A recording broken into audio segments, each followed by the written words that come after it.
El módulo número 4, titulado Escenario Político, del curso de Historia de Panamá en el Mundo Global, nos va a permitir estudiar a los liberales, el proceso de su conservadurización durante el siglo XX y también el surgimiento de los movimientos patrióticos y movimientos sociales, primeros partidos socialistas y comunistas de Panamá, y también golpe de estados, invasión a Panamá y otros enfrentamientos políticos que van a forjar nuestro presente.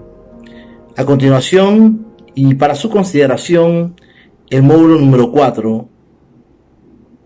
En el transcurso del siglo XIX, la vida política de Panamá se basaba en las orientaciones y directrices de liberales y conservadores, ambos con propósitos diferentes y muchas contradicciones. Entre las principales podemos mencionar que los liberales buscan la libertad individual, el progreso de la sociedad, la educación pública, rechazan las restricciones comerciales, garantizan la libertad, derecho, justicia y seguridad de todos. Mientras que los conservadores defienden principalmente el mantenimiento de las tradiciones en la sociedad, sus normas y valores colectivos, defienden el nacionalismo y son proteccionistas. La Guerra de los 1000 días fue un conflicto civil de Colombia, el cual arrastró a Panamá por formar parte de Colombia. Este fue disputado por el Partido Liberal y Conservador, su lucha por controlar el país y sus contradicciones políticas e ideológicas, dejando como consecuencia la muerte de una gran parte de la población y destrucción de bienes materiales. El Partido Conservador desaparece con el pasar de los años. Los liberales jugaron un papel importante en la política de Panamá y fue uno de los principales partidos que existían al momento de la separación de Panamá de Colombia. Se decía que Panamá siempre había sido un país liberal, la cual fue la ideología predominante en la gran mayoría de los presidentes. El liberalismo contribuyó a la fundación y consolidación de instituciones. Belisario Porras fue presidente liberal 3 veces, desde 1912 a 1924. Colaboró significativamente en la organización de la República, la promoción de la educación pública. Enorme fue su aporte en la consolidación del Estado panameño. En el ejercicio de la presidencia, Porras impulsó la realización de importantes obras públicas, nuevas leyes, creación y reformas de organismos e instituciones, entre las cuales podemos mencionar el Hospital Santo Tomás, el Ferrocarril de Chiriquí, Avenida Balboa, Instituto Gorgas, Barrio de la Exposición, Plaza de Francia, Lotería Nacional de Beneficencia. Fue partidario de la separación de Panamá y Colombia, cuando Estados Unidos manifestó su interés por controlar el istmo en 1903. Planteó la necesidad de revisar el tratado Hay-Buneu-Varila y crear uno nuevo que consultase los derechos panameños. Luchó por renegociar los términos del Tratado del Canal. Es considerado uno de los mejores presidentes que haya tenido el país. El Partido Liberal se fue conservadurizando, abandonando sus postulados ideológicos y los partidos políticos convirtiéndose en la práctica de empresas mercantiles.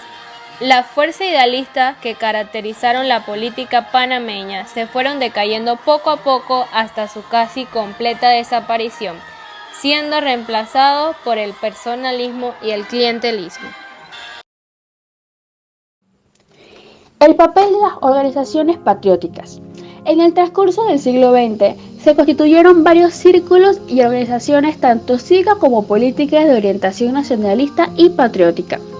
Acción Comunal fue un movimiento cívico-político nacionalista y estadounidense que existió en Panamá durante la década de 1920 y 1930. En 1925 se produce la revuelta inquilinaria, que se opone al alza de los alquileres. En 1930 se funda el Partido Comunista de Panamá y es admitido como parte del Movimiento Comunista Internacional.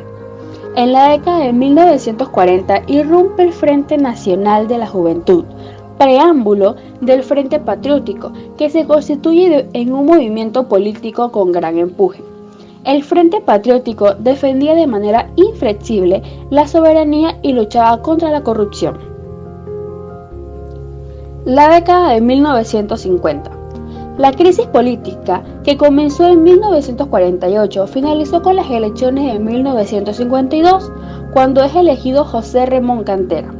Su gobierno adopta una política de apoyo a los sectores productivos e inicia una renegociación con los Estados Unidos para mejorar el acceso comercial de panameños al mercado de la zona del canal y de resultado mediante el tratado Ramón-Eisenhower, el cual benefició a Panamá con una gran ventaja comercial.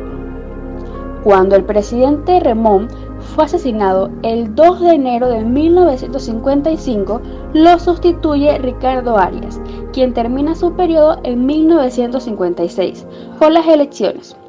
En las mismas fue elegido Ernesto de la Guardia como presidente de la República. Durante su mandato debió hacer frente a importantes desórdenes estudiantiles, entre ellas la Operación Soberanía, es decir, la siembra de bandera panameña en el área canalera. Posteriormente se manifiesta el movimiento por la democratización y mejoramiento de la enseñanza, en el cual participaron instituciones y organizaciones. Un año después, el 3 de noviembre de 1959, se produce la Marcha Patriótica, la cual fue reprimida por la policía de la zona del canal, dejando cientos de panameños heridos. La década de 1960 fue muy agitada desde el punto de vista social y político, ya que estalla la huelga bananera. Estalla la huelga por la reforma universitaria.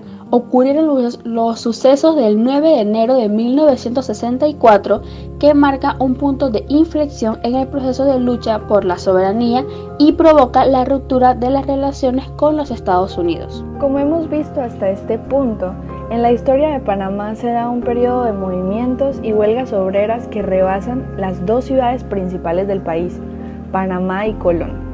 Es cuando decimos que entramos en la agitación social. Y es que en la década de los 60, más específicamente 1965, se produjeron dos acontecimientos de protestas sociales: la huelga de los trabajadores de las empresas de caña de azúcar y la huelga de la Asociación de Profesores. Ambas reprimidas, y sus reivindicaciones fueron satisfechas, pero solo parcialmente. Nos trasladamos 3 años después, en 1968, cuando surge el golpe de Estado.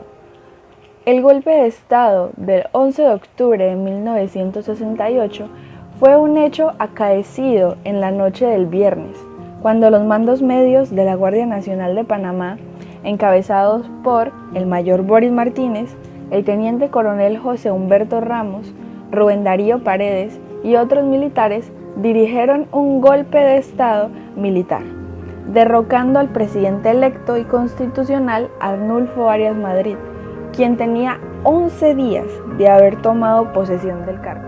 Las causas del golpe de Estado tienen muchas aristas, pero no hay duda de que uno de los mejores análisis fue realizado por Humberto Ricord en su ensayo Los clanes de la oligarquía y el golpe de Estado de 1968.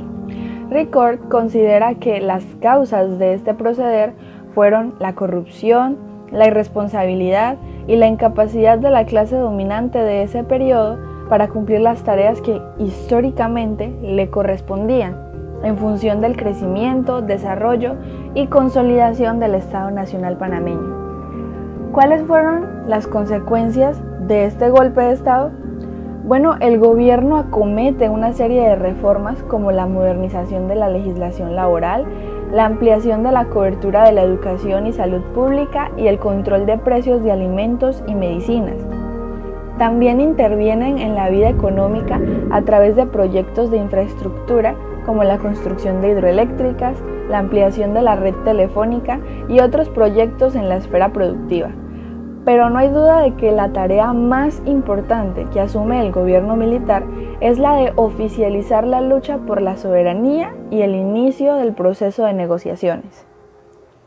Como dato curioso, en la actualidad, el único recuerdo que se tiene del 11 de octubre queda en la bandera del Partido Revolucionario Democrático, que tiene un 11 en alusión a lo que algunos en su momento denominaron torrijismo. En la práctica fue la consecución de un proceso político orientado a la consolidación del Estado Nacional En otras palabras, el torrijismo vino a cumplir tareas inherentes de la revolución democrática burguesa, cuyo objetivo fundamental era el desarrollo del país y la independencia nacional. Bajo estas bases, en 1979, el general Omar Torrijos anunció la fundación del Partido Revolucionario Democrático, y todos los objetivos se vieron interrumpidos por la muerte del mismo en 1981. Sus sucesores en la Guardia Nacional finalizaron y asumieron nuevamente la dirección política del país.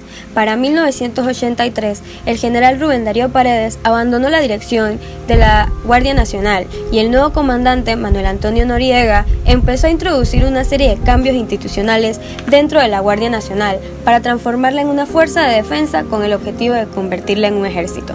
Todo esto sentaron las bases de decadencia política para el denominado proceso torrijista, que registró un acelerado deterioro a partir del 1989, estalló en una crisis política y todo derivó en 1989 con la invasión por los Estados Unidos. Como consecuencia, la burguesía retomó el poder del país con la instalación de Guillermo Endara como presidente de la República, y a partir de la década de los 90 hasta la fecha se han realizado una serie de privatizaciones a las empresas estatales, se inició el levantamiento de las barreras arancelarias, se eliminó el control de precios y se reformó el Código de Trabajo.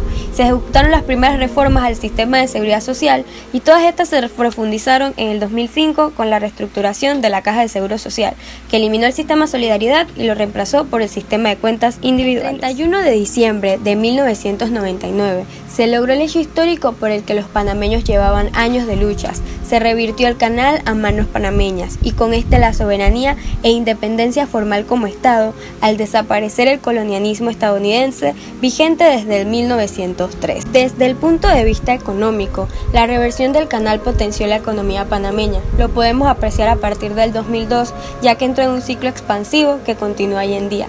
Para el 2006 se realizó un referéndum para iniciar los trabajos del juego de esclusas en el 2007, finalizaron en el 2016 y el 25 de junio de este año es formalmente inaugurado el tercer juego de esclusas, que es otra mega obra magnífica que nos volvió a poner en el mapa mundial.